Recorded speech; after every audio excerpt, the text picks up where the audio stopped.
little lively back there. Settle down. Yeah, don't get out of line now. I just watched 3 grandkids all day. Oh. Just riding that high. Right behind.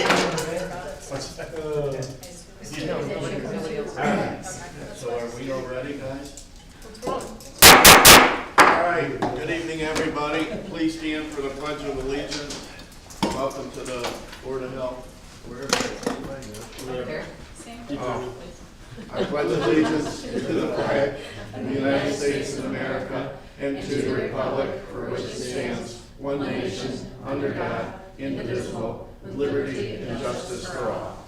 I felt like whose line was anyway. Yeah.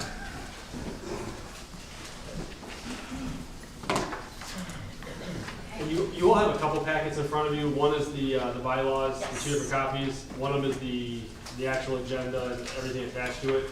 And then one is a single sheet of paper, which is Dan's synopsis. So you got a couple in there, but just not why what's in front of you. Lots of paper. Yeah. So did everyone have a chance to review the prior meeting minutes? Yes. Yeah, I had a question about that. So under old business, environmental health fees, it said Mrs. Jones seconded the motion, and then there was an abstention by Dr. Root. Is that correct, Ashley? Because I would have thought you would have abstained. For the reading of the fees, I think we both, I definitely abstained Yeah. from that, There should and have he two also abstentions. abstained. Okay, Yeah. so let's make sure that that's corrected. Yeah. For the environmental Thank health you. reading fees. But you wouldn't have seconded the motion. No, anything that says EH ratings, I abstain. Okay, so I move to table approving the minutes until we can figure out who Yeah. seconded that motion. If you want to, you can approve them based on the amended, and also can go back on the video they have. But we don't know who seconded the motion. If it wasn't Ashley, I'm And then not sure. the video recording, though, she can go back. Right, but I don't think we should approve them if Okay, you can we take. don't know the accuracy of this minutes. So is the rest of the board okay with tabling approval of the minutes till next time? The only question I have about that is we're not tabling the 3rd reading, we're just tabling the No, minutes. it would just be, correct? it would just be, Yeah. it would just be the approval of the minutes would be it. Okay. Okay, Yeah, everybody thank you. good? All right, next is the information session, environmental health division update. We got a sheet here about the number of inspections. Anybody have any questions for Mr. Lark? Or Mr. Lark, do you wanna, I don't have anything to add. If anybody has any questions, I can answer them when happy to. everybody good? Do we know where we are with for sale of property inspections approximately? I can only tell you like what month type of thing, so, I believe we are. We're down quite a bit. Yeah, but we're into 20, towards the end of Oh, that. 20, Yeah. I believe, so. 2020? 2020, yeah, so Okay. as we work through month by month, yeah, we're having, multiple like administrative and court hearings every month to Okay. work through that. So we still have 21 to do and all of this year. Till June. Half the year. Half the year. Half the year that needs. Okay, and I mean, I guess any voluntary Yes, ones as well, and we don't have a number of approximately what that would be. it's in the hundreds, Okay. but I do But not no, that's know. helpful though, I mean, I Yeah, think it yeah. was in the thousands, so. Yeah, It's been absolutely minimal, Yeah. for, I mean, not surprisingly, but, the other thing is, I think, on your. we on do your try bill- to address approximately 50 households a month. Okay, I mean, yeah, it seems like good progress is Yeah. being made, Yep. and hundreds is certainly better than where we I started. mean, I think it's high hundreds, so.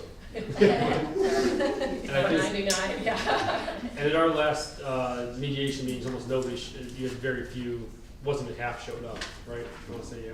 So we do have that struggle as well, as even though we're trying to knock them off, if somebody doesn't show up, half of them don't show up, it doesn't just clear the slate right there, you Goes to gotta go prosecutor. further. Yeah, you gotta go further, So so. the prosecutor is full plate. There, I mean, her and Dan talk a lot, best friends. Well, yeah, I mean, the whole process is we try to do the administrative hearing here, goes to the prosecutor's office, where then they do a mediation typically, which is the prosecutor, the mediator, and myself. And then it actually goes, if they don't comply with that, so there's multiple opportunities for people to do it. We try to do everything we can to help them. I mean, the goal is not to have to take anything that we have to, obviously. Okay. The other one, the one house that that was recently condemned, we've been working with the lady who owns that. She's got water and heat back on, hopefully electricity soon, and she'll be moving back in once she does the final cleanup. So she talked with Dan and I today. She was actually very grateful because we've tried to give her every information that we have. We found some plumbers and stuff for her. So she's been very happy. Or electrician, sorry, we have to find an electrician. Who's So, doing the cleanup? it sounds like her and then whoever she needs to help her, honestly. I mean, she needs help. Yeah, it's a lot. It's a lot, so. But the good news is she's making progress and hopefully she'll be back in her house in no time.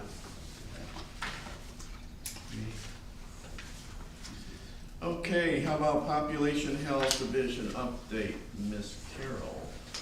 The only update that I have is, I received a call Sunday night from the Sheriff's Department. There's an Ebola outbreak in Uganda. We know there's 9 districts in the country itself that has Ebola. So we monitor any travelers. We're notified of any travelers that come into our county. We had 2 travelers that live within our county that just arrived this past weekend from Uganda from an outbreak area. So what we do is there's a protocol. We follow them for 3 weeks, 21 days. We have an isolation protocol. If they become symptomatic, we talk to them 2 to 3 times a week. If they become symptomatic, we get ODH involved. There's an extreme protocol, and they actually send a team out.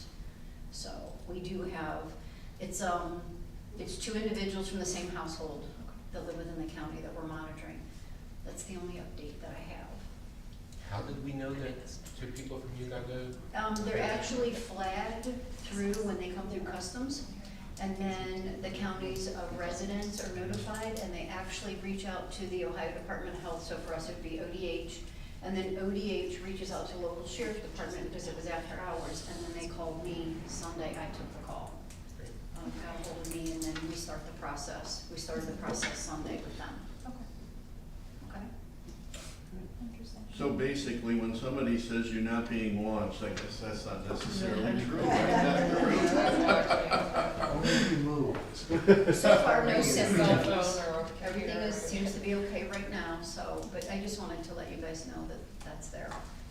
Carol, are they reporting out specific data on RSV in terms of numbers or anything like we? Okay. The hospitals may be getting something. It isn't anything that gets recorded in ODRS. Okay. Just like the I was flu, curious. we don't, we can get numbers through specific healthcare systems, but.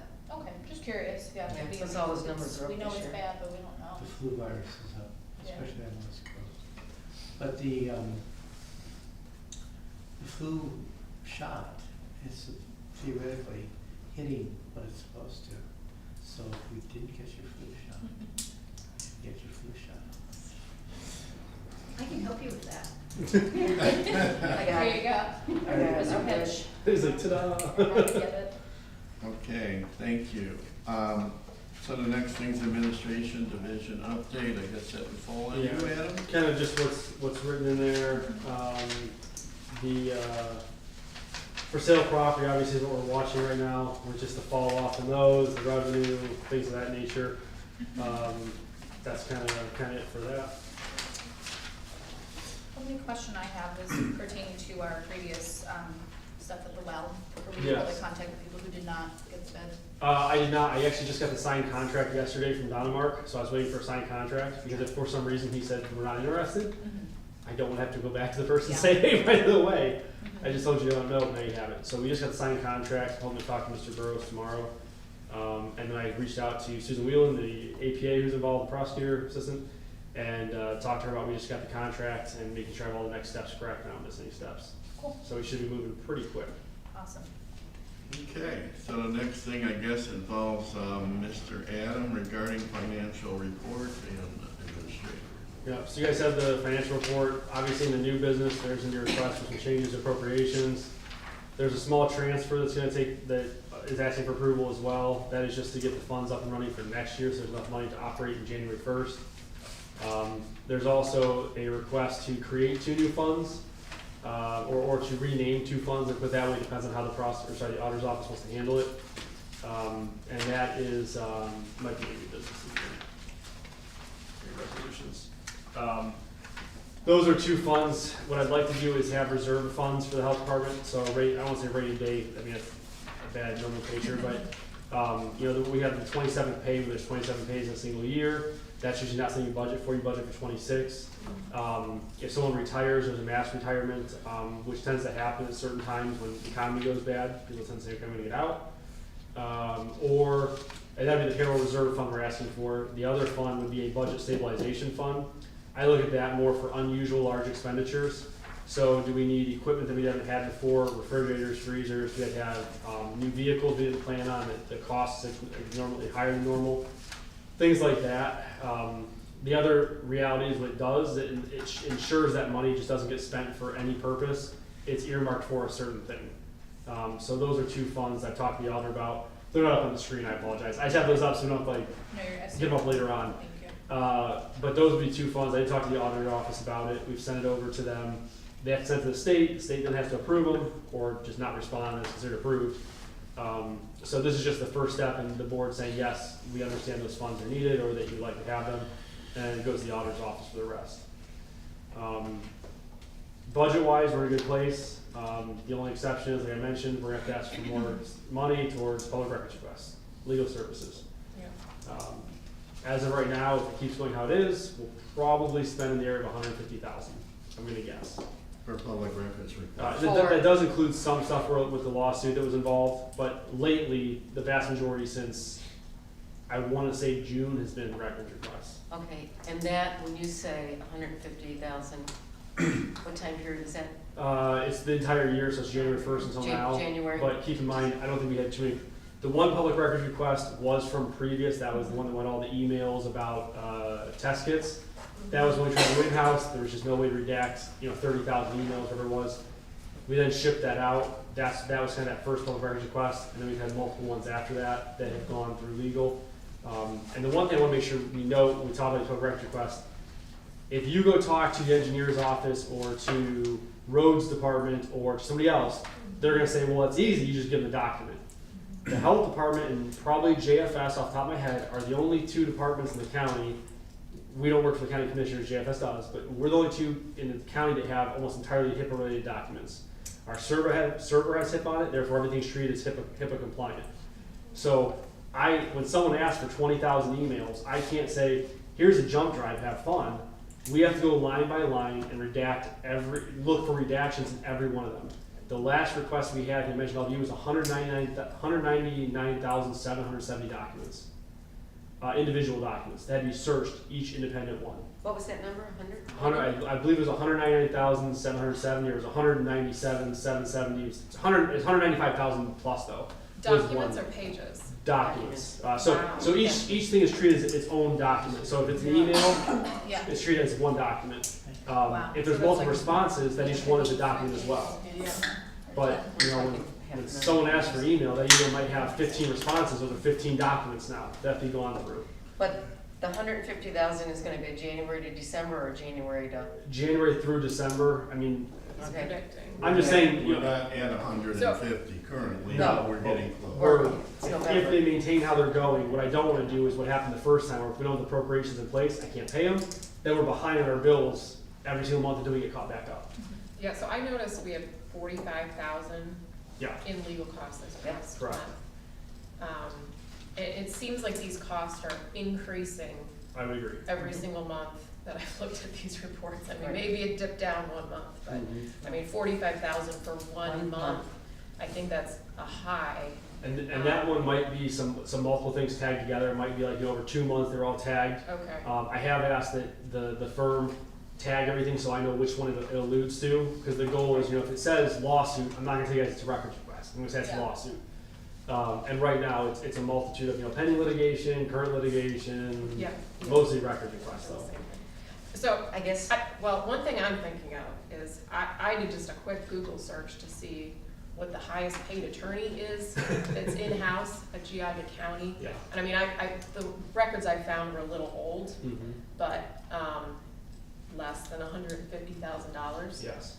And to what extent should we consider hiring somebody in-house to deal with this? Because And- that would be, it's a gamble, right? Right. Perhaps people would That was the statement I think that I mentioned to one of you last time we were Yeah. talking was, so I first said gambles, I mean, I think it's a throw up, you know, a toss of the coin, so. This year. Right, because if it's like this, then we're fine. If it's like how it had been before, Then it's they're not doing good. anything getting paid. And then we have to go through the process of layoffs and everything else, which takes a long time. I'm hoping it's not this bad next year. And I did ask, you know, like, where's the cutoff on certain things? We're not even close.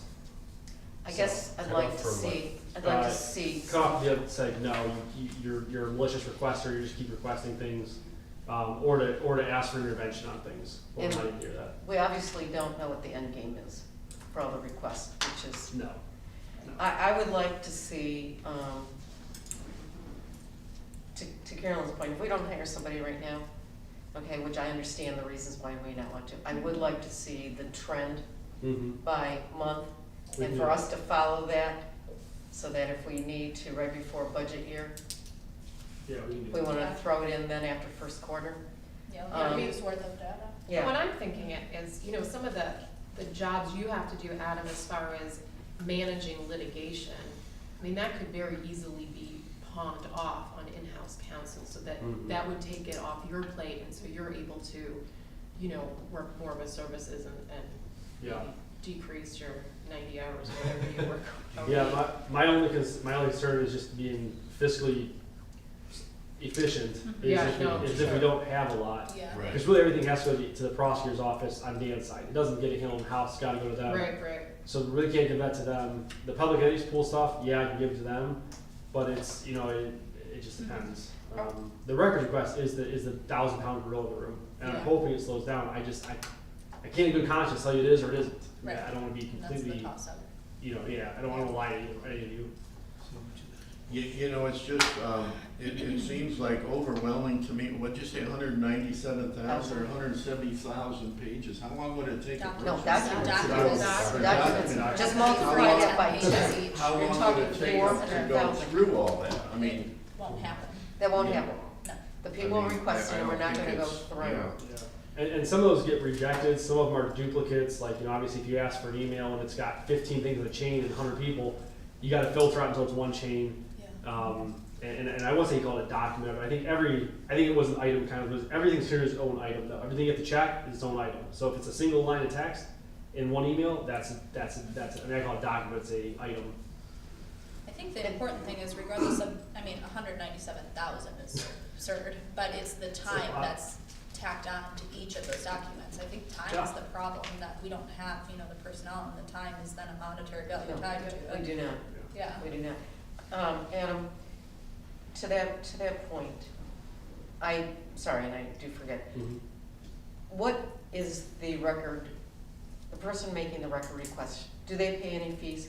They do not. The only thing I can tack on to them that is legal, and I'm very, I won't be able to ask for records. I don't want them to think like, oh, I can't do because I'm just gonna tack on something. We can charge actual costs of like paper if we do print a copy. Now most time we do digital because digital is easier to.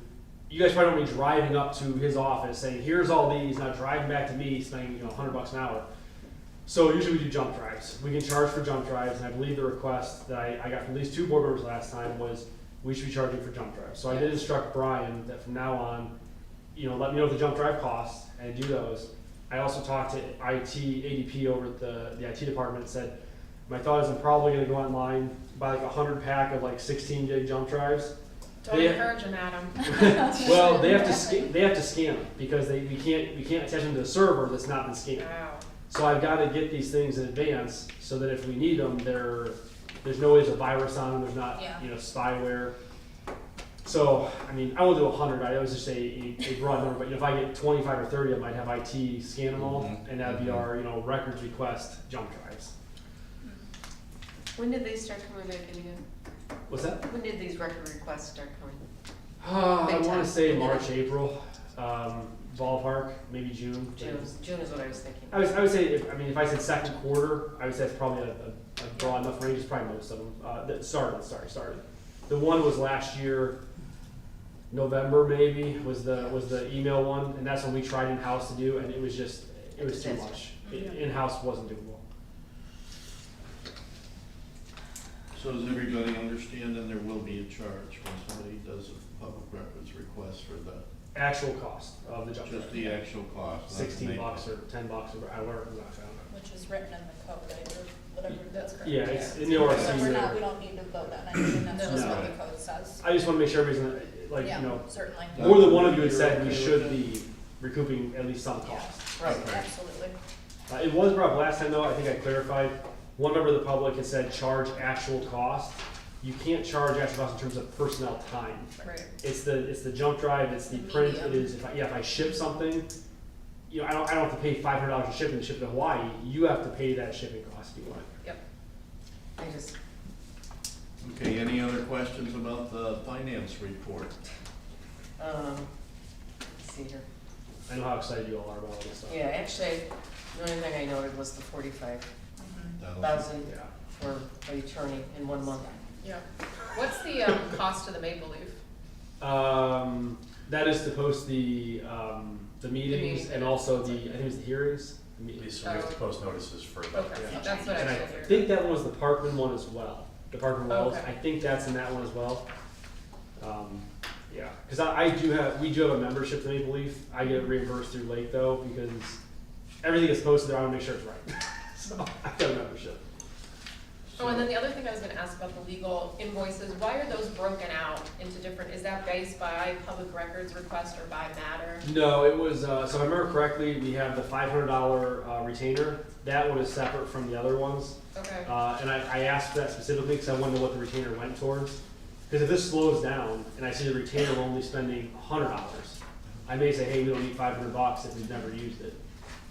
And there they've was like, also, I was gonna say, there was like 5 or something different line items. yeah, they've also broken out by month. Sometimes they're behind on the month one, or Okay. we're behind, like, we get one You're in behind as we paying. process the next one, and we do like 2 months at a time sometimes. Which I think this one had more than 1 month, Okay, but so that makes sense why it's so much then. yeah. But it's still, I mean, That's it's a- astronomical. I mean, even if it was over 6 months, it's I was astronomical. gonna say, I think at year's end, we need to have a good hard look at this, and then I agree with Yeah. Lynn's point, is first quarter, we need to really make some decisions on how we're gonna go about this in the future. Yeah, let's get the data. The other option we may have is talking to the prosecutor's office, like Mr. Flays, and saying, do we pay for part of a person? It's like, do you need help? We need Right. help, we'll pay for Right. part. And that Right. person's dedicated, like, more or less to us, Yes. 20 hours a week. I think grand that's number. Who's great doing idea. the hearings? Uh, I mean, right now it's Linda, but it may, you know, she has a lot going on with other Yeah. stuff. That may be our options. We say, hey, It we makes wanna sense. look at this and see the option.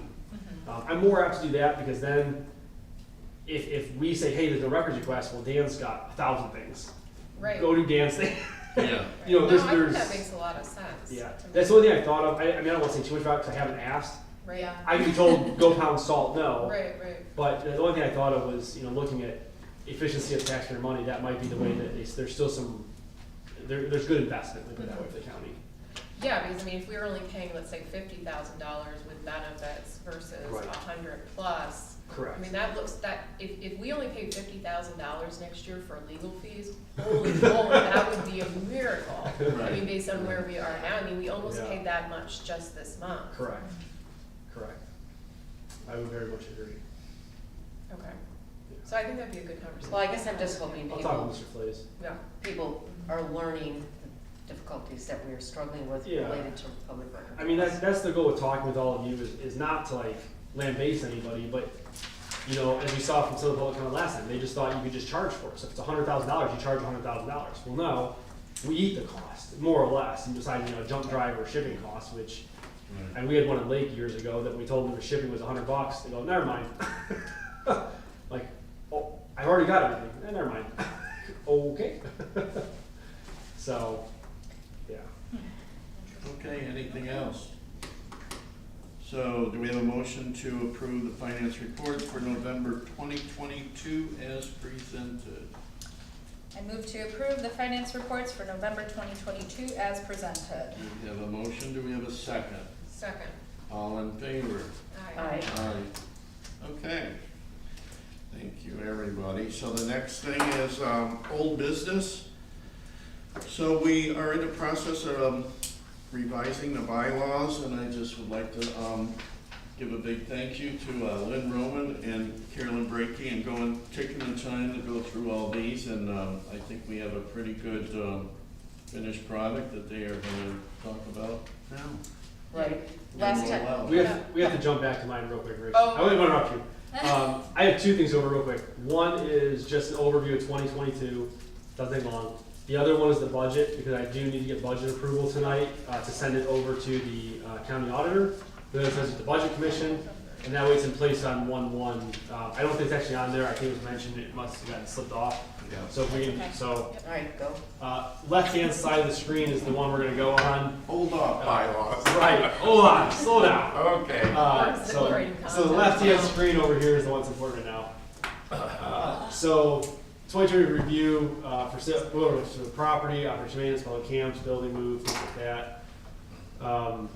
So for sale property, we phase that out effective June 30th, working to clear the backlogs. As I mentioned, Dan's working phenomenally with homeowners and the EH team to hit them as lightly as possible when it comes to just getting these things cleared out and not cause them more stress than they already have. Operation and maintenance, we're starting the implementation of the operation maintenance program for the NPDES systems for 2023. There was some confusion on that with a video that was out and someone thinking that it was every system. We're starting with NPDES. Those already get yearly inspections anyways. This is just kind of going with that. They're already required to do most of the stuff. We're now logging the information per state rule. And if we don't do it, the state pretty much comes in and handles all environmental health for us. So it's not even just say no. We did, obviously the third fee reading is tonight. If that goes through, we've kept fees at a minimum. I think we're probably the lowest, definitely in the Tri-County area. And we're one of the lowest. So it's good for the public, for the homeowners. Embracing the state compliance and eliminate the need for the state to step in. And that was, for those around the board, O&M has been in progress, I would say, for probably a year and a half. So this has been, like, in the past year, we've done a lot to go from, like, an idea to fully implementing at least the NPDES side and doing it where the board agrees. Because up until now, the board has disagreed on a lot of what was presented over the time. So, yeah, the new building moves, so we work with the county commissioners, the auditor, IT, everybody, to get us over here, continue to work with the commissioners, administrator over there to make some final touches that we have in the space that we are currently in right now. Partnerships and relationships, obviously, as I've mentioned to you a number of times, we've, I don't want to say rebuilt, but I would say most of the electeds, most of the officials, most people in the county are on a totally different footing with the health department than what it was a year ago, year and a half, put it that way. And it's helped us immensely with anything from O&M, from not being able to do some things to the auditor, to them being excited and we're moving forward with it. It's going to save probably the entire clerk, which saves an entire $70,000, $80,000 being pushed to the homeowners. So things like that have really gone really well for us here. Geauga lot splits. This is one that we'll talk about next month in terms of actually getting hopefully having the resolution ready. But we've worked with the county planning commission to get lot splits shrunk down a little bit because there's not a real need for where it is. It's a $3,000 or $4,000 expense right now. Even if you just want to split your property up as an in case down the future, you want to donate something to your kids or sell it to your kids, everyone do it. But there's some things like that that this will hopefully help and reduce a lot of the costs. Dan, I met with the planning commission, I want to say back in September or something like that. It was a little while ago. And we met with them. They're excited for it. Actually, we have a planning commission member here, the Honorable Judge, or I say Judge McCaskey, but once you say Honorable, you have to say Judge. So. It was good common sense. Yeah. It was good common sense. So this should be a win for the homeowners in Geauga in general. It'll still do all the protection we need for the environmental side. But Linda Crombie over there was happy to have this move forward, so it should be a really good thing.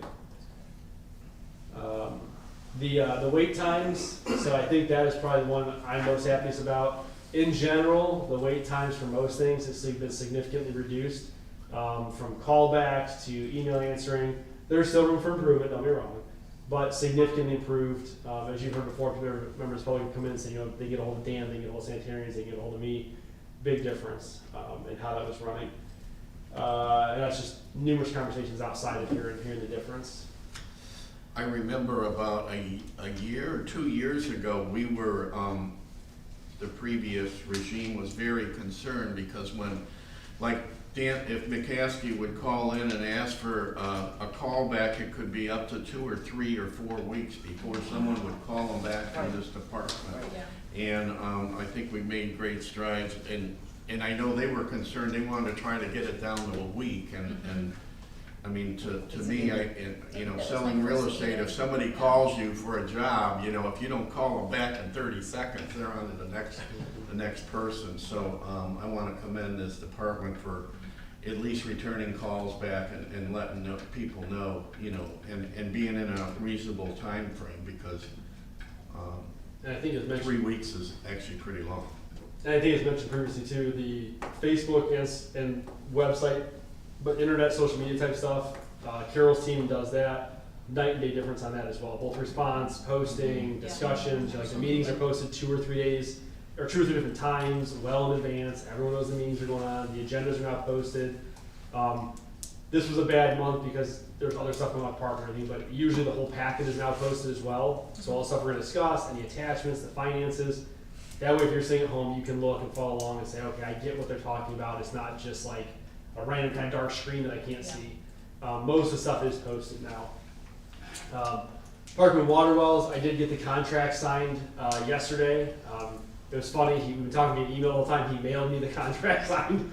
I was like, we email each other for 2 straight days. You mail me the contract. I'm like, all right, well, whatever. So we're hoping to work on that. Dan is working with BioSolutions on the final testing.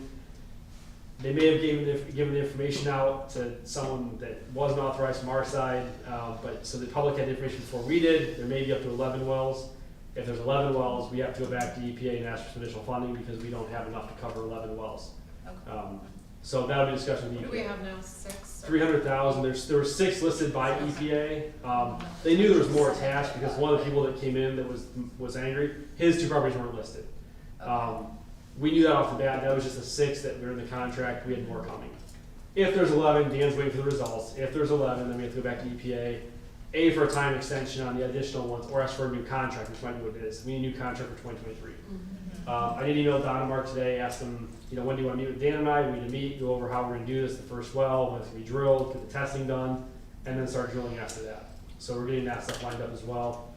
Are the additional wells in a location outside of our original zone? I think so that one is right way on the side. You're talking about which actual households had the issue to start with? Right, because there was this like one outlier. Yeah, So so that's- there's, So is that more around that outlier, or is it more around the there's original? one outlier that's by itself. I'm not sure what's going on with that one, and then the rest are kind of in a kind of a predictable path. And it's funny because the one outlier Dan I looked at, like the next to is 19, 18, like 22, 1,540. Doesn't make any sense. I mean, so I asked Dan to have it resampled to see if it was a bad sample, was it didn't get read right. So we asked to have it resampled. I want to give a special thank you to Susan Whelan. She's the one from the prosecutor's office. They got all of this pushed through very fast, responded like very quickly. It was very nice to work with her. So that was a huge thing for us. Audit and budgeting, we're still in a really good place with that. The state auditor has said we don't meet the criteria for a single audit, which is an every year audit. So they bumped us back to every 2 years, which is phenomenal, saves money, it costs way less money to do. And so far as I know, the county auditor still we're still in a very good place with him in terms of budgeting, and we're not how it used to be where it was kind of like an argument as to getting approved or not. Now they have relative confidence that we're budgeting in a very appropriate manner. It's been that way for about 6 years. I started doing it about 6 years ago. It's been that way about 5, 6 years ago. Coincidentally. Yeah. Website and social media. This is what I'm probably the most proud about with a lot of things. This is what Carol's staff is doing. Between the CH&A, which will be later on the website. Obviously, I'm not 90 years old, but I very much like social media. I very much like the website stuff, and it's night and day. The new website is phenomenal. The social media is far more kept up. And that's thanks to Magali Rios, Ms. Rios, who's doing that, and Carol's staff, because there's not enough of us to go around. And we did invest in a Canvas system with software, which is actually what I use for all this stuff. It's a very nice software that you can do social media posts, you can generate stuff. It's very easy to use, like $130 a year. And so they're using that to make actual content from us, not just reposting stuff from FDA or whoever. So I think it should be, our content should be driven towards our community. Our community is not Columbus, our community is not Cuyahoga, it's Geauga. Communication, I think, hopefully, I'm gonna speak, I think communication between myself and all of you as the board members and the directors has significantly changed. Hopefully you guys feel like you're informed. I think I can be well informed, but I think that's a positive. The records requests and legal matters, we just continue to do that. We continue to monitor it. Obviously, we've never experienced this in the past, and so it's a task for all of us to do. It's a task for all the staff here to generate stuff and get stuff, and the help of IT, Frank Antonucci and his team to help us with those things. So it's a group effort by all the staff here and by our community partners, the county partners as well. Training, this is one that I'm kind of excited about for some of our staff. So we're trying to invest in our staff. One thing that I always remember is there was the guy who owns Virgin Airlines, I forget what his name is, but I think at one point they asked him, what if you invest in staff and they leave, like invest all this money? And he had a good statement. He goes, what if I don't and they stay? He goes, it's far more detrimental if I don't invest in them and they stay for 20 years than if I invest in them and they leave after 5 or 6. So we're investing in staff. We have a fully trained vital stats registrar. As I've been told many times, it's one of the first times they've been trained, the past 2 or 3 staff, fully trained and updated.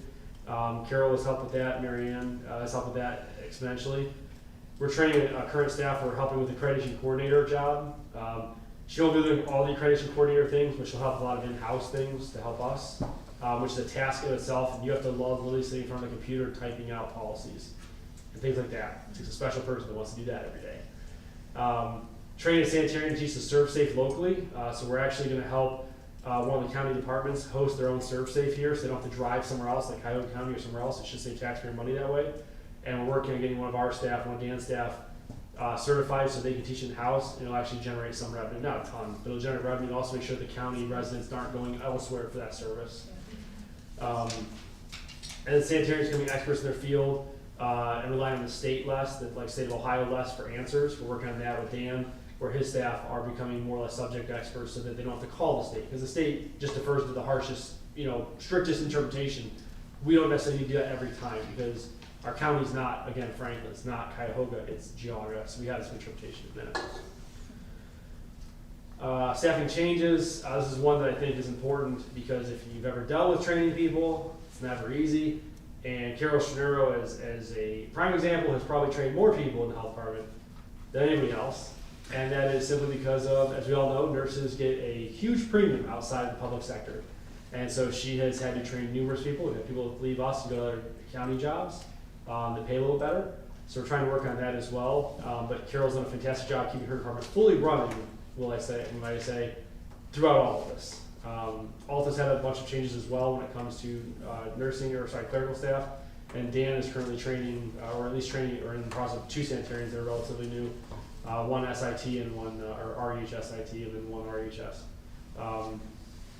So just, those are important things that you should know your directors, they have a lot on their plate.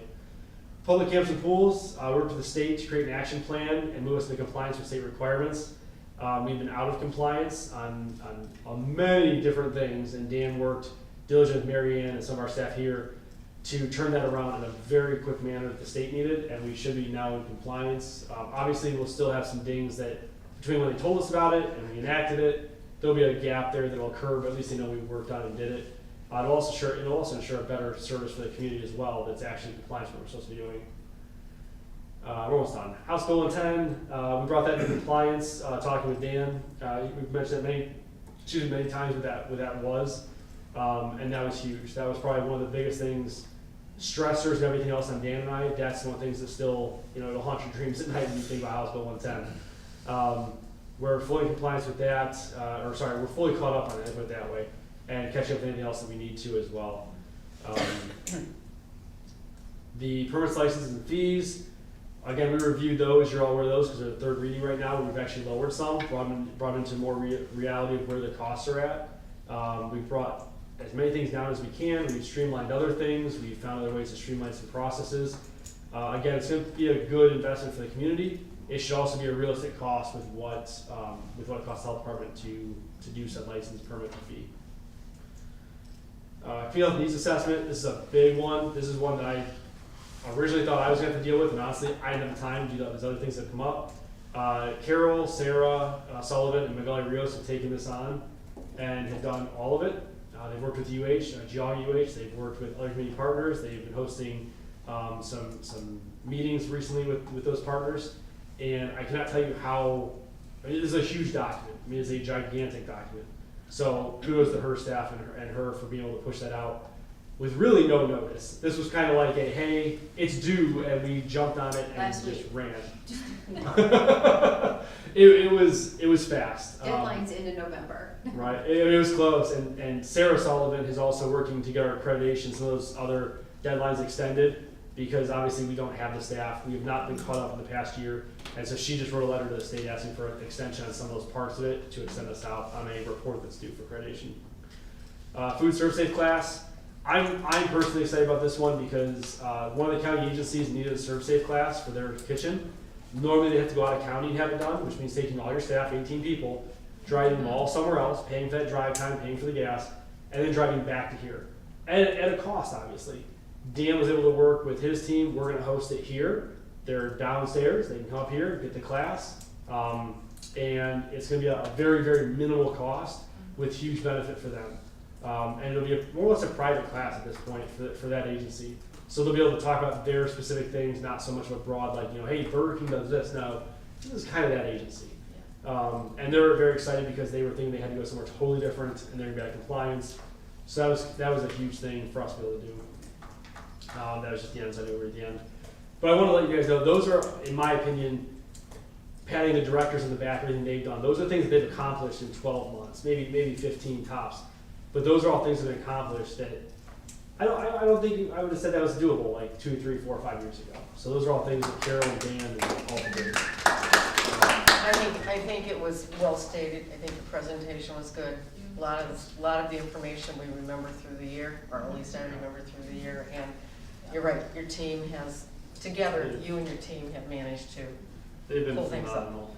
So, I'm going to go over the budget one real quick. This one, you all have had the budget, so it shouldn't be as long. I know budgets are super exciting and everyone just loves talking about budgets. Can we watch the workout, fitness, and gym video? Right? This is obviously why I use my create my own social media stuff for other things. So, yeah, so the 2023 budget, I did send this out to all of you so you had time to at least look at. I gave you some bullet points on what, not that you have to focus in on it, but if I were you and I saw it, I'd be like, well, that's funny. Like, he didn't tell us anything about these items they should have. So I also generated this more as like a public discussion as well, because obviously with people possibly viewing this, they're gonna be like, well, I don't know what that means. I don't know how this is. What is that percentage? So Geauga Public Health in a nutshell has 23 on average, because it fluctuates, 23 full-time employees, 1 part-time employee, it's a TBD nurse that will be part-time, a health commissioner, and 2 contract employees. With that, it's roughly 26 people. The 1 part-time TBD is kind of, it's in the calculation a little bit, but still a TBD. That breakdown of that is a health commissioner, an administrator, 3 directors, so administration, environmental health, and nursing, 6 registered sanitarians. One of those is also a TBD right now. The 1 registered environmental health specialist in training. Plumbing inspector, 5 clerical specialists, 1 registrar, 3 health educators. One of those is about to be brought on. A epidemiologist, 2 public health nurses, which is the 1 part-time that we're talking about TBD, a emergency response coordinator, and a fiscal coordinator. The 2023 budget in a nutshell has estimated revenues of $3.1 million, estimated expenses, also as appropriations, it's $3.3 million. That causes expenses exceeding revenues by $174,000. Now keep in mind, I'll say this later on the slide, or we'll actually down at the bottom here. I budget revenues at or a little bit lower than what I expect them to be at. I budget expenses at or a little bit above what I expect them to be at. Because I don't want to be the opposite, where I'm hopes and dreams, hoping that everything comes true. There's a little bit of wiggle room in this. On average, we're $100,000 to $150,000 positive many times at the end of the year. It fluctuates all over the place. It can be higher, it can be lower. But usually, some revenue comes in higher, some expenses come in lower. The other reality of this is, we don't know where FSOP will be at. We don't know where the O&M and PDS will be at. You know, our FSOPs will keep coming in as a volunteer, or are they just gonna completely dry up besides 2 a year? I don't know. If we get the NPDS up and running for the O&M, and we do that by January, February, March, that revenue will take off. And then we may find some other things we have to address off and on. So this is considered a temporary budget. It's also, that's the word you use for budget anyways. We call it a temporary budget. And I do have buffers in place for salary and fringes. The reason I do that, it's cutting the screen off because of the projection, is that someone may say, hey, I need family insurance tomorrow. If they do that, I don't have to come back to you guys and ask for an increase in appropriations. I put a 10% buffer in there, 5 or 6% buffer, 10% buffer tops, in case. That way we have room to move in case we need it. That way we're not coming back to you every time. The goal of the budget as presented is to sufficiently fund GPH for 2023, but at the same time be conscious of our funders. I'm sorry, I literally finished this today due to some legal things. Funders and customers and the citizens of Geauga County. This is also to increase your financial resources knowledge and our resources, that we're trying to find new resources and new funding opportunities all the time. Carol and I have talked about that. Dan and I have looked at it. What else can we do to bring in additional dollars for the health department that's not taxpayer funded? What can we do? So we're looking at a lot of different options for that. One is like public school nursing, opening up that as a program. So we're looking to do something like that. What is changing from 2022 to 2023 that if I were you, I'd be like, hey, what are the big changes that if I didn't know are in a nutshell? The biggest one is the requirement of FSOP for sale of property being, in essence, it's going to be gone more or less. Now it's an optional thing. We're expecting significantly less revenue on that. The financial impact of that is unknown at this point, and that's going to be the big one. You know, are we going to be down 100,000 or down 250,000? Those are going to be big ones that we just don't know yet. And then due to expected increases in staffing costs, decreases in expected grant funding, decreases in overall revenue because of the grants and other things, and increase in cost to operate in general, the budget is going to be monitored very closely, but it is part of the reason there's a negative balance there. The other reason is obviously I have $100,000+ budgeted towards legal fees. If that goes away, let's just say magically the one comes out and goes away, you're now 74,000 negative, not 174. We also have beginning cash balance to talk about later that makes that all flush, so it all works out. The largest cost centers, because obviously some of you probably wouldn't know, are employee salaries, and employee fringe benefits. That's typical for any government agency. You know, we don't build widgets. I don't have to go out and buy 800 pounds of steel. We provide services. So employee costs is the general thing. Employee salaries, ballpark estimate for 2023 would be about $1.4 million. Employee costs for fringes, we ballpark 560,000. Those are relatively in line. There's nothing astronomical on any of those. So you don't have to, nothing too much on there. Breakdown, I'm a numbers guy, percentages. Salary and fringes account for about 60% of the budget, planned expenditures.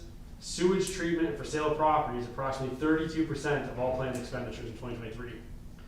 Offsetting that, so if you look down to kind of there, the revenue, about 33% of revenue comes from for sale of property and sewage treatment. So when I say that number comes in lower, it is a significant impact on the budget. I mean, it's not like this is 5% or 10%. I mean, it's 30+%. The levy and the tax, similar tax things come out to about 22% of the revenues, and combining those three, which are obviously the largest ones, is about 69-70% of the revenues and about 66% of all expenditures.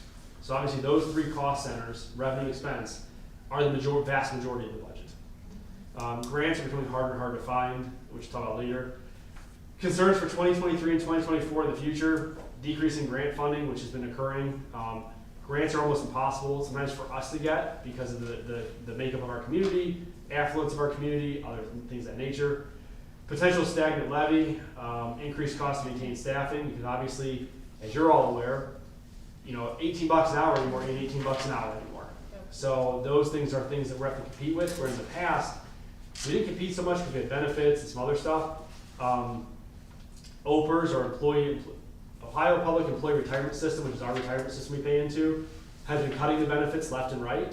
Before, that was a selling point. So if I wanted to sell someone to come here, I'd say, listen, you're going to have a really good retirement. You're not going to be like, you know, in Maui every week, but you're realistically going to retire in 30 years, maybe 25. You'll do well. You're not going to be struggling. I can't say that anymore because, like, right now for me and for most of us, you're gonna be probably 65, 66 at the earliest. That's gonna be like, you know, if you're really lucky, you've done everything right, that's your time. The health insurance used to be covered by OPERS, now it's not. Now you're in the open market, or you will be going to the open market soon. So those are all things that we have to take into effect. Story costs of public records requests, obviously, the potential poor economic situation in the US in general. Obviously, if the economic side goes down, house sales might not be going up, which then means that all those other things that may have been generated through plumbing receipts, through building, those aren't occurring, which means you have additional revenue going down. And then honestly, from numbers point, we have a heavy reliance on very few revenue streams. We have a very heavy reliance on about 3 revenue streams. If those revenue streams change, it drastically impacts us. It's not like you have a division of the health department that says, hey, that one's a little heavy. It's the whole department's relying on those 3 revenue streams. Changes for GPH with revenue and expense. It's mostly just operation and maintenance. It's going to require 1 to 2 additional sanitarians. One's a TBD listed right now. The other one, Dan and I are looking to change it based on what the actual needs are. So if we say, like, if we see a bunch of us saying, hey, I'm ready to go, let's get on this O&M, we need additional staff to ramp that up and meet the customer's needs. Because what I don't want to do is turn this into an FSOP issue again, where 2 years later we're going, hey, you know, we're going to call you and we need to go do this. I want this up to date as best as possible for the learning curve that we're taking on right now. Expectations for 2023 revenue and expense. Historically, expenses are slightly less than expected, like I mentioned.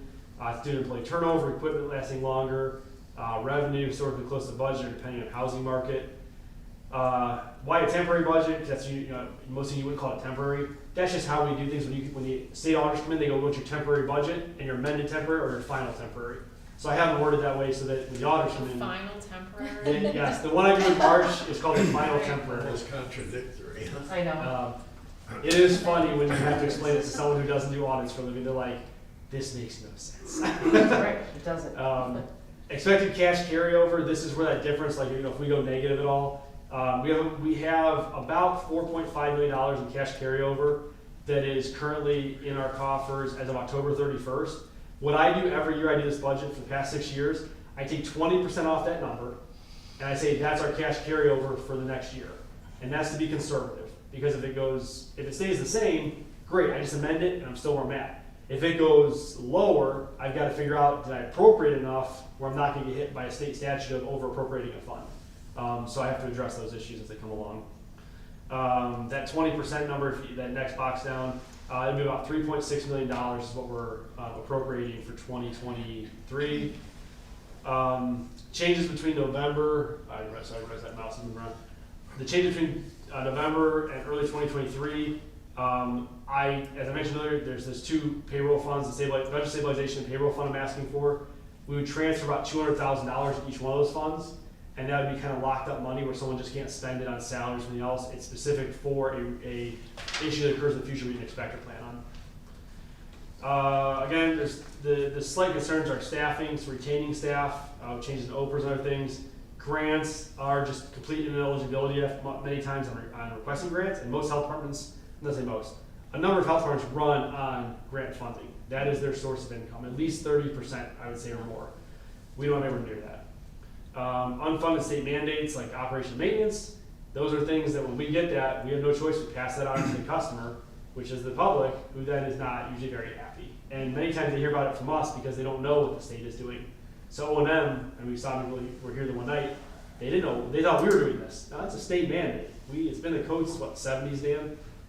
Just wasn't, they didn't. It's been in the law since the 70s. They just didn't enforce it. And then it was like 2015, it was, hey, get on board or get out. And so we did that. Question about the budget, and also on the far right screen is the summary tab of the budget. And I do this because there's no good way for me to give you the budget printed out, because you'd have probably 100 pages in front of you and you'd be trying to figure out which page I'm on. The beginning cash, obviously, we talked about the revenue, the expense, revenue minus expense, which is the line right here. This is the one I watch a lot. And then the total, and that's the beginning cash balance plus the revenue minus the expense. And then I do here with the transfers taken out, because transfers are stuff we move around. It's kind of like double counting an expense or revenue, because it's not new revenue, it's not a new expense. You're taking it from one fund and putting it in a different fund. And that's usually funds that don't have their own revenue generation. We take the general fund money and put it in there to maintain their revenue. Then obviously you have the last column, which is the projected ending cash balance. Keep in mind, that is just a projection, nothing better than that. I would love to say I have more than that, but that's just a generic projection. But yeah, so that's what we're looking at. The cash transfers from the nursing one that we're talking about now, that'll make nursing flush again, because we're gonna transfers either tonight or next meeting. So this will be, the beginning cash balance will be a bit different. But it's not done yet, so I won't put it in here. Other than that, I then take this, if you approve it, we give it to the county auditor. Carolyn has to put it in a Giantix software program, types it all in, denotes a couple things, sent to them. They then take the budget commission on the second or fourth Tuesday, if I remember correctly. They then approve it and give the county auditor. He puts it in. We then in February do a revision, the final temporary, if we have to, if we're good. I don't do one. And then that go ahead and gets pushed forward. In May, give or take, we then do the 2024 budget, where I take these numbers, best I can, modify them a little bit. It's pie in the sky. And I take a presentation to the budget commission, which is the auditor, the prosecutor, and the treasurer. And that's the 2024 budget. And then we push that out. That's pie in the sky at best, obviously, because I have no idea what 2024 holds. That is in a nutshell. Super exciting. And Dr. Root is like, I mean, his socks are barely on right now. I'm knocking out of them. That is your 2023 budget. It's not a big difference. The biggest difference, I mean, funding-wise, we don't have the COVID grants. We didn't have much of this year either, though. But the revenue's just down compared to the past 2 years of COVID stuff. So, anyways, that is your excitement for the night. I have you. no questions. I have That's a what question, you- of course. Is anyone surprised? So I saw that 365,000 was budgeted for you, Dan. Contracts And and legal. Flannery Gorgalis. Yes. How much of that is Flannery Gorgalis? I'm actually just gonna pull it up on here because I think I denoted on there what it was. I couldn't Legal find it. services was 100,000, and accreditation is also in there for 50,000. Are you a little concerned about that number? So my thought actually, like last time I mentioned, if we think this is going to continue, my original thought was go to the prosecutor's office, Yeah. ask, can we in essence go halvesies on somebody or whatever they're willing to do.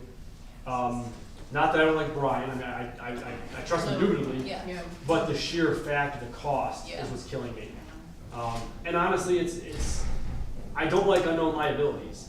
I don't want to take on a liability we don't need, but there's Right. nothing worse than having an unending liability. Because that it could you be can't- $400,000 next year. It could, 100%. Because if we had a match, because we had this month, Right. every single month Yes. next year, I think that's what, $500,000. Yeah, and honestly, that's my concern, is exactly that. But that's why we need to have you trend this for us so that we can Yeah. take a look. I can do that. Um, And keep in mind, the months are gonna be really wonky because we were behind originally, because we had to get the contract approved, and get the legal, and come back. There's gonna be some like super high spikes and some low spikes, some high spikes, but you'll have an idea, and if nothing else, I could probably just divide it by the months and say what the monthly average, I would you just know, Yeah. do you the know, average. if I had to say an average, here's the average I think month. it's important for us to look at that data, Yeah, not understating that anything is not of concern, but having been through Yeah. budgets. and like I said, I don't wanna go too crazy, because if Jim tells me pound salt, I don't want you guys in your mind saying, hey, he's fixed this, it's a solution. Right, I know. But my only thought was, you know, that could help us in many ways. It provides them support, provides us support, it's probably a county win in general, it's gonna Yeah. save taxpayers money. It's probably the way to go. The time that Yeah. Dan spends in court and a person. Maybe we'll get a devoted nice to that. surprise, there'll be no more public record requests. I carry that motion, are we seconding that? All in favor? Yeah, so that's the budget in general, you have the budget, I didn't make too many changes after we talked. Obviously, if we have to make a couple changes, modify, but generically, that is the budget of Yes. what it is. So do we have a motion to approve the budget as presented? The temporary Proposed- budget. The as temporary presented. proposed permanent budget, or whatever the wording was. The initial Which, For temporary. wouldn't run 2023. in line by line of business, but yeah. Yeah. So do we have a motion? I so moved. Okay, do we have a second? Second. And you just need a. Yeah, you just, It makes- So all it in makes sense. favor? Aye. Any opposed? Okay, Nothing other than what's been expressed. very good, thank you. All right, so, now are we gonna go to bylaws? Yep, I'm gonna pull this up. I'm actually gonna give this to Carolyn and Lynn so they can scroll as they need to. Okay. I don't know. So, let me just say that the last time, October 26, 7, whenever it was, we presented and highlighted. And then you gave us some feedback, and Carolyn and I went back to work and adjusted things, and we think we have adjusted based on what we heard. And what we're gonna do is actually just, you have in front of you the final copy. We have highlighted rather than redline, because the redline copy is, okay, is what you know. That's the all-encompassing red Yeah. line. So I'll just go through quickly But the yellow here is gonna what's show you changed what since changed. the last meeting. So, So under Article 2, board duties, I had a question there. There was a reference to the Ohio Public Health Council, which does not exist. And so no one knew what it was, and so I just deleted it from that. So hopefully that's not too Ohio controversial. Public Health Council, would that Yeah. be something state? no, we, Nobody could find it. nobody could find it, we deemed it, Yeah, so that was in your bylaws. that was there, we took it out. Nobody Googled it before me, apparently. Okay. Under Article 3, meetings, Section 1, regular meetings. All I did here was clarify what the media receives versus what the board receives with a notice. We get an agenda and prior minutes, and the media doesn't necessarily receive that, so I just clarified that. Section 2, thereafter, this was just like a screw up on my part where I had vice president accidentally instead of president pro tem, so we changed that. Okay. Moving on to page 3, under Article 4, officers, Section 2, vacancies. Here we clarified that this is for when an officer is completely walking away from the position, and also how it would be replaced. It previously said something about like the president would fill the position, but that kind of doesn't make sense if the It president. didn't delineate to like if he missed a meeting versus he Yeah, completely Right, left. right, it didn't delineate, and that was a decision Yeah. that, in our discussions, we took feedback and we made Okay. it. Page 4, Article 5, committees. So in the original bylaws, it talked about standing committees being personnel, finance and audit, sewage, and strategic planning. We don't, I mean, as long as I've been on this board, there's been no committees. And I think as a board, we have a small board.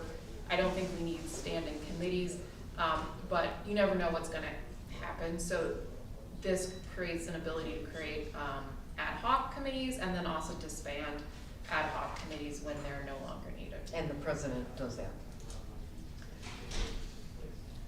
Okay, section 3, what's this under? Bless you. Okay, under board protocol, Article 7, page 5, field visits. So this was something that Lynn and I weren't quite sure. It almost seemed like an unnecessary section. So a field visit is when a board member would go out, you know, in the field with a employee doing something like a septic tank inspection, something of that nature, where you're not in the office place, you're, you know, out in the field. And so I was like, this is kind of silly, like, you're not gonna just stop in on, you know, but it does seem like this has protected the board in the past, so we kept it in. What we did instead was just made clear, I defined what a field visit exactly is, added that last section in the second paragraph about, so you know, the prior language there says that the board member can't provide feedback while on the field visit, but I just added that the board member can provide feedback to the appropriate administrator, health commissioner, and so forth after the field visit. And we had a fair amount of discussion about this and believe that there is little point going in an observation visit or field visit and not bringing back any information. But the question was, who to bring the information back to. Right. So we've identified who we bring the information back to. Which would really be who you bring it back to in any circumstance. You know, Right. we're not directing employees on what to do. Right. Right. That's not the position of the board.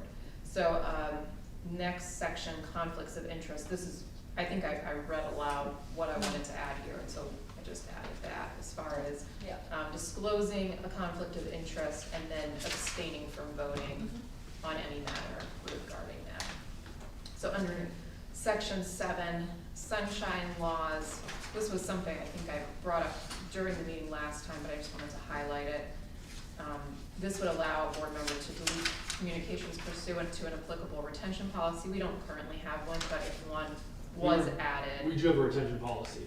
Oh, It's really, I mean, it's never applied to board members before because it's been so minute, but Brian is actually working on updating it right now with our directors. okay, I thought he was creating it, but, No, you're right, sorry. but anyway, it's, As long as- if it applies, And if you recall, sunshine law was not in there, the first draft, we put it in, so this is just. yeah, that's all That was new, new.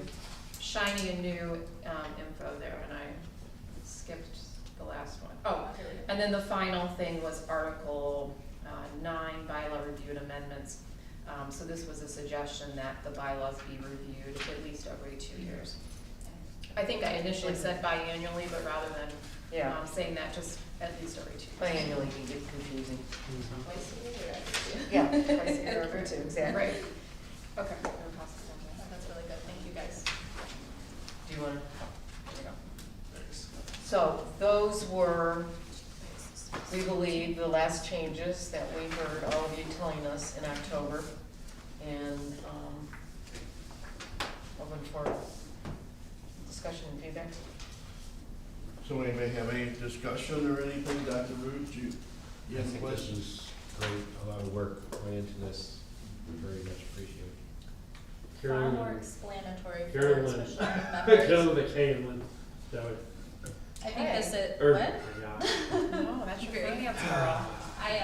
Friday. I think this is going to be very helpful in the future for new members especially, so they have something to read that actually pertains to the position they're about to take on. Yeah, I think that was a big thing we Huge, focused on, you know, so. walking in blindly kind of thing, if you don't Yeah. have something like this to at least refer to from a liability standpoint, so. Well, and the other thing is we just did clean up some different languages were used and it was just, Non-existent bodies and. yeah, it was just a matter of we cleaned it up. Yeah. And Yeah, hopefully thank you we'll guys so have, much for taking this. and hopefully we don't have any new board members, my thought will be continuously, like what I did with both of you, meet with you, take you to lunch, whatever you want, and then go over how things Yeah. Yeah. run. Just generic stuff, I mean, nothing too crazy. But I think at least it gives you an idea of what you're walking into as well, like, you know, meeting times and dates and expectations and Right, record retention. yeah. Yeah, that's Mhm. been a big one. So, you're looking for a motion to approve, these revised Geauga County Board of Health bylaws to become effective January 1st, 2023, Does it have to be January 1st? Can it be today? or January 1st. Can be today, I think it could The be only- today, wouldn't it? can be adopted on. I guess it could be today. The only question I have is, I don't know, do you think there would be a benefit to, letting our legal look at this to make sure that we're okay, or anybody have any thoughts on that? Have they historically looked at these? I would say. If they have, I don't think That's- it's very valuable feedback. Well, They either have didn't- not looked at they it. Was there didn't sarcasm in there? well, they didn't catch some of the. Yeah, I mean, usually we send everything over to them, I mean, it's up to the board, and it is the board's decision, I mean, These are our Pending the bylaws. approval they are your now. bylaws, Yeah. correct. So if you're all comfortable, that's. The only thing I was gonna check real quickly before we decide when we want them to be effective is we did change that compensation part. And that should be Okay. effective January 1, The but I new think year, it I is think. written that. So maybe we do just call it. January 1st? Yeah, it is. The compensation article 8 says that compensation is effective January 1. So we Okay. could have them January adopted tonight. And I don't think And there's then, any reason to not do but that. the compensation Sure. doesn't take effect until And- January. Yeah, it's That's already written yearly that way. anyways. It's already written that way. And unless anybody's opposed to it, every year we'd ask you if you want to take compensation or not, give or take around December for the next year. Because I don't want to get in the habit of, if somebody says yes, then no, then yes, no, every month, the auditor's office is gonna, flame you alive. But I think once a year we'll say, hey, for the rest of the year, here's what you're eligible for, you either get the $80 or you get nothing, and then we just do that every year. So you wanna make it effective, tonight, or what do you wanna do? I would love that. I think that'd be good. I have no objection to Okay. Need a motion? All right, I move to adopt the revised Geauga County Yep. Board of Health bylaws to become effective November 16th, 2020. Great. 2022? For 2022, Did you say sorry. 2020? I said Kill with a 2023. K. Okay. So we have a motion, we have a second. Second. Do we need roll call or no? It wouldn't hurt, you guys just. So I guess this will be roll call vote. Dr. Root, Yes. Mrs. Brady, Yes. Mrs. Roman, Yes, Dr. Jones, Yes. and Mr. Perino. Yes, okay. So that passes unanimously. Okay, we got new bylaws. Very good. We got a new hobby now. Okay. Very geez, nice. what will I do? Side Start hustle. knitting. Okay. No thanks. So, I think everybody's familiar with these, this is gonna be the third reading for the environmental health fees. Third and final. So, the third and final, so do we have a motion to approve the third and final reading of proposed fees for food service operations, pools for sale of properties, state camps, county camps, and operation and maintenance permits as presented? These fees will become effective January 1, 2023. So we have a motion. So moved. We have a second. Second. Okay, so let's do roll call vote. Dr. Root, Yes. Mrs. Brady, Yes. Mrs. Roman, Yes, Dr. Jones, Abstain. and Mr. Perino, yes. Okay, that passes, thank you. All right, so what are we gonna do with this? Administrative hearing amendment of orders for 11-389 Clark Road, Chardon Township. It has come to the attention of the Geauga County Board of Health that Robert Eccles, son of Ellie Eccles, is responsible for most of, if not all, the solid and hazardous waste at 11-389 Clark Road, Chardon Township. Therefore, the Board of Health moves that Robert Eccles be added to the order of February 24, 2023 to comply by removing all the solid waste and hazardous waste and properly dispose of waste at a licensed facility. So for those who don't. Disposal receipts must be submitted to this department within 45 days. In addition, Sally Eccles and/or Robert Eccles must discontinue dumping, bringing solid and hazardous waste materials to this site. Yeah, So context, a little. for those who context. don't remember, Yeah. this is, I'm gonna say 2 or 3 years ago, maybe even longer. There was, in essence, just solid waste being dumped in the site, batteries buried in the ground, oil dumped. If I remember all this correctly, it was a nightmare. It's, they don't own the site, they're just dumping? It's actually Sally's house. Okay. Her son, who is Robert, either lives next to her or close to her. Okay, that's- Next door. that's what- He's the one dumping all of it and didn't stop at the time they asked him to stop. So, talking to Linda recently, she said really he needs to be on this as well. Okay. So if when it goes to court, he's listed. I'm not a lawyer, I'm just speaking kind of what I remember her telling me. But she did say, she called us this week and said this needs to be added. So the wording came right from Linda, more or less. We modified our last, this to add his name in. So is he actually driving, like transporting hazardous waste as well? Isn't this a big issue? Okay, so what happened, this is like a large parcel of land. What is it, 50 acres or 30? Wow. I don't know if it's that big. It's 20 acres or something, but it's on Clark Road, and the family, Mr. and Mrs. Eccles, used to have a, I think it was like a junkyard. They'd have like old, That makes more sense. old machines, and they had cars and stuff, and they just threw everything in the yard. Well, then they Like deeded redneck stuff, 5 huh? acres to the son next door to live, and he actually was, dumping stuff after if his father passed. And so now there's a big war between the family. Nobody talks to each other except when they fight. And he refuses to do anything. So this poor old lady who came in front of us, I think back It was a long time ago. long time 2 ago. years ago, because, Geauga Public Health and the zoning department of the Chardon Township, filed a complaint because, it's just a disaster there. And EPA was called in and did do some cleanup, but there's still A lot. stuff to go. And to then, do. according to this, is this action still occurring? Is that the sort Uh, of actual? I asked Linda, I think she said yes. Yeah, there's still So- dumping occurring. So the Okay. law states that, typically most times it's the homeowner's, property owner's responsibility, but dumping like that, there's also a clause in there, or to also require the person who's dumping. And so he was not named as the person who was adding to the problem, and that's how they wanted to include him in on the order.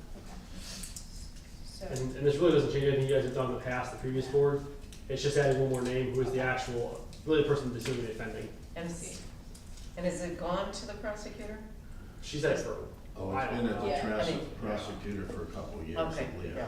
But, you know, the problem I have with it is supposedly there was an injunction filed where the son was not allowed to walk on that property, Oh, yeah. right? I'm just So concerned. why are we doing this now, 3 years later? it sounds like it's a housekeeping thing where Linda looking over this said, hey, best practice, add him. And I don't wanna speak for her, but that's kind of what I took from it. I mean, I didn't talk to her for an hour, I talked about 10 minutes on the subject. I guess my concern too is if the EPA came in, did all this work to assist, and they're continuing to dump on this, I mean, that's, Yeah, yeah, Very that's an strong. additional layer of just negligence, but not everyone follows the rules. Not a in little this more than case. a rule. Yeah. But yeah, so if you guys are willing to do that, that's just, it's straight from legal, this is not anything Dan and I are doing, this is just a it's a housekeeping item. So do we have a motion to approve this as was read? So moved. Do we have a second? Second.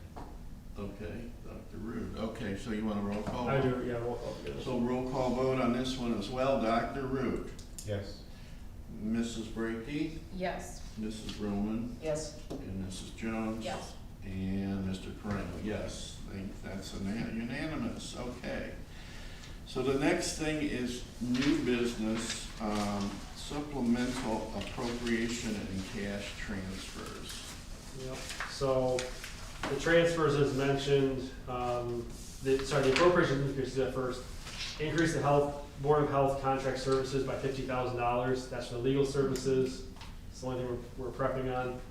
And then, cash transfer request is from general fund, $20,000 injury prevention. That's a grant fund that we have to front load, so there's front loading money there. And it also makes the budget work, like I said today, so those look negative, it's because these have to go in first. And then also cash transfer from Board of Health for $60,000 to Population Health. That'll again shore up Population Health and give us a little wiggle room on that budget. Nothing, I mean, by all means, you guys questions, there's nothing out of the ordinary, I mean, I would tell you if there was, it's just typical end of the year, besides the legal services. The two transfers are pretty typical. So do we have a motion for this? I move to approve the supplemental appropriation and cash transfers as presented. Okay, do we have a second? Second. Okay, so, I do ayes and nays. all in favor? Aye. Okay, any opposed? Okay, that passes. The next two are paired together. So the next two are the funds. I'm gonna pass these down in case you wanna read them or anything. But more or less, it's your approval to ask the county auditor to create 2 new funds or to rename 2 funds. The purposes are listed in here, and the goal would be we transfer $200,000 of cash into each one of those, if they're approved. And that money would again be used for capital projects, so acquisition, construction, improvements to fixed assets, including motor vehicles, things of that nature. The other one is the payroll reserve fund, which again is to pay accumulated sick leave, vacation leave, make payments in lieu of taking compensatory time off, termination, and then like I said, the 27th pay, which is honestly the one I'm most worried about. So the 27th pay hits, we don't budget for that much additional payroll. And again, the goal would be, if these are approved, which they should be because I know the counties use the same wording, we would transfer $200,000 of each one for the general fund. And that would be money specifically earmarked for those types of things, so we're not scrambling to try to find money for different projects. Any questions? So, this is a resolution requesting establishment of capital projects fund pursuant to and as allowed by Ohio Revised Code 5705.13 parentheses C. So do we have a motion for this?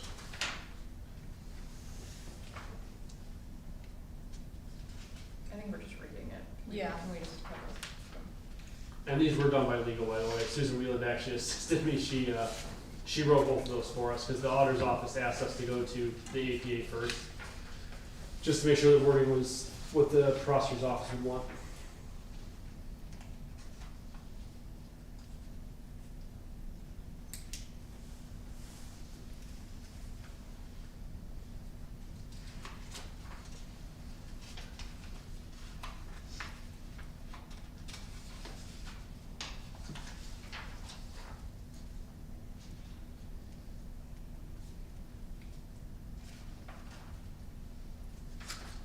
So basically, we're transferring 200 out of the board fund into this fund, and then we can accumulate up to that 300,000 over 5 years, but if we don't.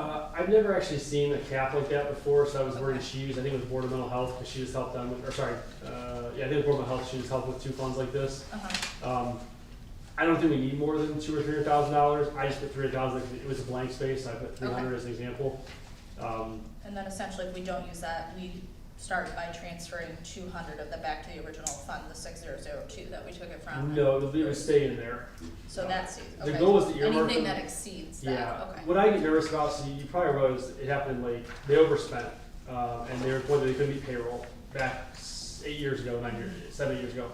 The goal is to avoid that by having money earmarked for unusual, uncommon expenditures. Yeah. So cars have gone up so much in value that's anymore it's an odd expense because it's so expensive to buy a car. Who knows where they're gonna be at in 5 years? The sick and vacation personal time and 27 pay. 27 pay I think every 7 or 11 years. I had a note what that was.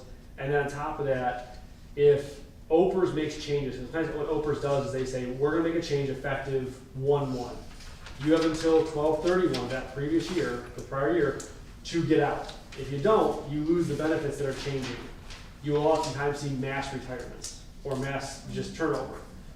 You need to be ready for that. And obviously, we do have some employees that have some years of service. I don't want to be looking at a $30,000 or $40,000 bill that we have, that we're like, all right, where do we pull it from? Where do we have the budget from? We could use that for this. It also helps us track a little better where we can see what we spend every year. Any other questions? Everybody okay with it? So do we have a motion? I move to adopt resolution 2022-11 to repurpose and rename Fund 6019 Welcome Home to 6019 Budget Stabilization, or to create a new fund for that purpose in the new world accounting system. Okay, we have a motion. Do we have a second? Second. Okay. Roll call. Roll call vote, Dr. Ruth. Yes. Mrs. Brady. Yes. Mrs. Roman. Yes. Mrs. Jones. Yes. And Mr. Prano, yes. Okay. Thank you. That one passes. So, do you guys want to have a chance to review the next one, the special revenue fund?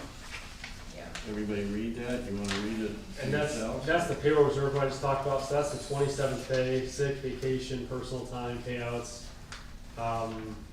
unusual retirement, like number of retirements, stuff like that. That's what that one's gonna pay for. So we're getting rid of the rabies prevention grant? We haven't had that. So Okay. you have to go 5 years to rename a fund. So those 2 Okay. funds have not had revenue in them for 5 years. And I don't mean to backtrack a little bit, but do we not do the rabies series at the health department at this time for follow-up What do you mean as far as immunization? immunizations? We do through the park system Okay. and or private sector if they are requesting it. They Okay. purchase we purchase the vaccine, we bill them for the And then they vaccine. give out, because we had a question come up the It other day, they isn't said the anything health that we department stock, doesn't do we it order it anymore. as needed. Okay, that's what I thought, but I didn't know if we were discontinuing a service based on No. this, so, okay, We're not. thank you. I'm not even, Dan, do you remember the last time even people had that rabies prevention grant? I don't remember. I Never applied for it, never Yeah. received it. Okay. even when I did the audit, we didn't have it. So that's probably So it doesn't 12, really 15 affect years. No. immunization at all, okay. No, Interesting. so just as a dilute here, but when funds just stop being used, we don't like go and decommission them because you have to wait 5 years for historical knowledge. Okay. Usually they just stay on there forever. They just stay there and they're 0, 0, 0. The WIC grant and a couple other ones, in 3 or 4 years from now, I'll decommission those because it'll be the 5-year mark. But then generally they just stay on there as whatever they're called until you need them, and you go, hey, they've been empty for 15 years, let's So we're rename just them. substituting out the number Correct. 6024 Yeah. for something new, okay. Yeah, the name, sorry, the number stays the The same. number it's just stays the name. same, the name Yeah. is getting The substituted. name and the purpose. Okay. Anything else? Nope. Okay, so do we have a motion to adopt resolution 2022-12 to repurpose and rename Fund 6024? Rabies Prevention Grant to 6024, payroll reserve, or to create a new fund for that purpose in the new world accounting system. That was wrong. We struggled busting through that one. Yeah. So do we I have think a I think I'm motion? most fascinated Yeah. by new world accounting. I should have let somebody else read it, right? So do we have a motion? So moved. Okay, do we have a second? Second. Roll call vote. Dr. Rude, Yes. Mrs. Brackey, Yes. Mrs. Rowan, Yes. and Dr. Jones. Yes. And Moreno, yes. Okay, that one passes. I heard, then I heard New World Order was taken, so New World Yeah. County was looking to go. Yeah, that was their best second bet. Okay, so, The last was the Trumbull. oh, Okay. John, okay. And we just got this Trumbull contract in. I didn't mean to not have this to you guys before. It's a consistent contract we have, but we literally just Oh, got it. okay. Where's I'm it at? just curious. It is, where? Okay, so the next one is 2023, Geauga Trumbull Solid Waste. I don't know if you guys actually have the contract. It's just No, we a don't. continuous renewal of that contract, or just re-upping it. It's just a common. So do you want to read that motion? What's it for? Is that what I get for making Oh, fun of you? Yes. They self support of our solid waste efforts, Okay. do inspections on it, control open dumping and that kind of stuff. Oh, and what's the amount? 12.5. Yeah, it's not Oh, a okay. lot. Got it. It's not gonna make or break us. And Okay. it's just a continuous renewal. It's not like or re-upping. It's not just like new. It's just consistent. Any other questions? Okay. Do we have a motion to approve the 2023 contract with Geauga Trumbull Solid Waste Management District? So moved. Do we have a second? Second. Okay, And roll call. roll call vote. Dr. Rude? Yes. Thank you. Mrs. Brackey? Yes. And Mrs. Roman? Yes. Dr. Jones? Yes. And Mr. Moreno, yes. Okay, that one passed. Do you want to vote on that? That one you should be fine on. Okay. We'll also this thing. Let's move Ashley to an abstention just as Yeah, overabundance of just- caution. And then Dan, can you get that contract and we'll send it to all of them so they have it. Yes. Again, it's a generic re-upping, but I'd rather you guys have it. And if you say, hey, there's something wrong, we can always walk it back. And just to repeat, that was an abstention from me. Yeah, it's and probably. Jones. I mean, I'd rather be Because safer it's than solid sorry. waste, yeah. Okay, I'm sorry, so we're correcting that. Yeah, we'll correct that. Just to be Yeah. overly cautious. All right, next is public comment session. Boy, we have a ton of people here. Nina wants to talk. Holy She's just smokes. waiting. So this, you each have 2 minutes to speak. Is anybody interested in speaking to the board? Okay, state your name and your address, please. 1 second. I'm not in front of the screen, so I turn them off. But I'm Oh, gonna. I'm not gonna speak on All this. right. Are you ready? I'm ready. You go ahead. Vicky Liz, Tanner Wells Road. No. First of all, I just would like to say thank you for the improvement in communication on the website. It's been awesome. And for your fast, dealing with the whole thing, Parkman. I mean, clean water is very important. Ms. Roman, you said earlier that you thought people understood what was required in public records and that the cost and that sort of thing. I totally disagree. I don't think they have any clue whatsoever what it costs the health department in any way, shape, or form. Maybe 1% of the public understands that. I guess my intended was, I don't think most people know. Oh, The question okay. was, the So I question should have was to Adam, misunderstood. do people know? No, they don't. They I don't think so.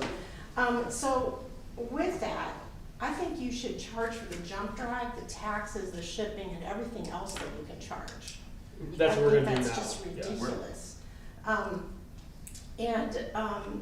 Is there any way, I don't know if you would have to change the Ohio records, but that you can, like, it's free to a certain point, and then after that, no? You'd have to change the ORC. Okay, can you take out a news article with the midnight or something? Because, like, I mean, I really think that the public needs to know. And if you want me to volunteer, I will have a personal conversation with the people who keep asking this stuff. You know those people? Mm. I know their name. 20 seconds left. Just so I you- know their name. Anyways, I just wanted to say, and no offense to Dr. Rude, I'm sorry. When we were electing a doctor to take a position on the board. The Ohio Revised Code requires that it be a physician. And I would like to know what can we do to get that changed so that we have nurse practitioners that can apply and that sort of thing. Yes, I have to cut you off just so we're fair with That's everybody. fine. That would be an ORC change, so that'd be at the state level. It's not a local level thing. In terms of your other question about the public records, I'm careful what I say because I very much value that in this country we have the option of asking people. Oh, yeah. It can be abused. Well, I'm not saying abused because that's not my place to say. It can be. It's my place to say it's abuse, yes. It can be different than what maybe it's intended to be. Right. But what I don't want to do is I'm always cautious of when you start to chisel away the right, it tends to be chiseled away entirely. I'm not saying it's not frustrating, but I know from stuff I do in my personal life, when rights tend to be chiseled away, it's 5 years until they're gone, or 10 years, or 20 years. Oh, no, I was just saying, I'll have a one-on-one conversation so that they understand.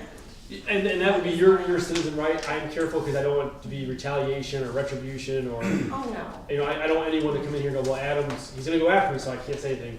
I enjoy people putting records requests. I mean, I've said that before we even had any. I had said I love it when someone wants to know something, but it also comes at a cost sometimes because, again, we're totally HIPAA here, and I'm not a lawyer, and I've got to be careful that, as an example, something that happened in the past with us was someone asked for a document with some construction information. The construction person used the last four of a social as an identifier. Now, you wouldn't know that until I happen to ask, and they go, oh, that's their social. I'm like, yeah, that's a big no. Yes. But you wouldn't know that. So that's where you have to be very careful. You need a lawyer to go over it, you need someone to someone that has some backing. And the other reality is when you see how much time they spend on this, the board here would be paying one of us to do nothing besides that, probably every day for months on end, realistically. I mean, I do believe that. Because the one that we did try to do in-house, Sarah spent Weeks on it. weeks. I mean, weeks. Full-time weeks. And we did so. Dropped everything. And for those that remember, so records request, if you ask for something that we don't, that maybe the information in general exists that's not in a easy format where you can understand it, I do not have to go out and create a document for Okay. that. Yeah. Now in times in the past, when COVID was going on, we did create some things to present at the board meeting so it was more easily understood as to how things were getting to the school conversion rate that I had that was, how many kids quarantine versus actually test positive. Thank you, I was blanking here. That was important for me because, again, as a numbers guy, if someone says we're going into the negative, well, how much? Well, we're going negative. If you can't tell me how much, are we going at a freight train pace or are we going at like a grandmother walker? Those are two different things. Right. So that's where it's difficult. It is. But it is. I think some of this public records request stuff would be stopped if they actually came to the meetings. I can say it hasn't. I think the meetings actually make people sit there and write notes and go, I'm gonna ask for this. Yeah. I think coming to meetings, they turn around and go, oh, I think I'll get this and this and this and this. When they're out here, they don't know. I don't know what the right answer is, but Okay. I Well, think I'm these- not one of those. Yeah, Oh, but we good. definitely appreciate your advocacy. yes. Yes. What I will say to your second point, though, you bring up a great question that we actually researched in terms of, the requirements for who needs to be on the board. Right. There are different requirements, and that does go back to legislation. Certainly, there's absolutely value having MDDO, but also a multidisciplinary board. With that being said, with the commissioner, you can absolutely have nurse practitioner, any type of licensed independent practitioner, so nursing practitioner, PA, pharmacist, vet, anything that is equivalent of a certain degree level. The law is absolutely old, so this is where it comes into Right. those disciplines, and I actually thought about this too. It's funny you brought this up tonight. We have legislative day and legislative groups that go down to the state and push for changes with legislation to say, hey, these should be included, and that was actually a thought to say, the verbiage in this is very outdated because we have Yes. advanced practitioners from so many disciplines. But Yes, I agree. yeah, so certainly there is value. Jonathan did a great job of getting it out there, and I personally took my own copies to many different practitioners and left them with physicians. They're busy too, so if we could widen the range. Well, and not too long ago, I don't know the exact cutoff date, but if you go actually on the Geauga Public Health website, I think it's still on the new one, is who used to be the previous health commissioners. You used to have to be an actual doctor to be a health commissioner. Right. They changed that, my understanding is because they couldn't find anybody. Because nobody's gonna work for 80, 90,000 a year or 130 a year, depending where you're at. When they're making 200 or their practice is worth more by building a business, Correct. it doesn't make any sense to come here and go to the retirement system. Mhm. It just doesn't make any sense. So there's certainly, it's a slow rolling train, but there is recognition of the advanced practice, practitioners essentially, but So there's certainly someone has still. the wheels rolling somewhere? Well, with respect to some of the changes that have been made, I'm not certain, but I certainly absolutely find value in having that MDDO. I think that Oh, it's yes, I'm not a saying. collaboration, but I think it's a multidisciplinary and a recognition of, the advancements of other fields as well. My I mean, speaking experience- selfishly, but.